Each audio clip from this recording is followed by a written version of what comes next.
The first obstacle is the steps, using hands and feet as needed to use both of those blocks of steps to reach past the blue tape.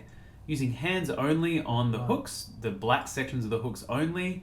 Make sure you take your full weight off the platform before you move any of the hooks out of their rings, and then using the hooks in the rings to traverse, skipping as needed, but making sure you don't drop any of the hooks and that the last ring has a hook in it when you dismount.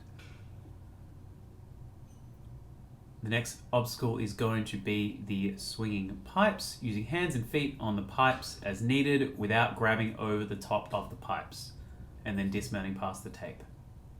You just have to use the first and last of those pipes. Next up, we have the balance, using feet only, traverse along the top sections of each of these balance parts and then use the rope to dismount past the line of tape.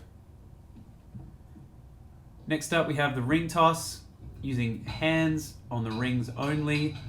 Make sure you leave the platform before you move any of the rings past the pegs, and traverse across over the pegs using the rings until there is one ring in the very last peg before dismounting. You don't have to get both into the last two. You can dismount as soon as one is in the last peg. The grip alley, using the colored parts of the holds only, no grabbing on the bolts, and you can skip in the middle, but just using the first and last one to dismount past the tape. Next up, use the rope as needed to reach for the first wheel, grabbing the red section of the wheel only, getting a good swing going, and lashaying to the second wheel. You do have to lachay, you're not allowed to span, and then dismounting past the line of tape.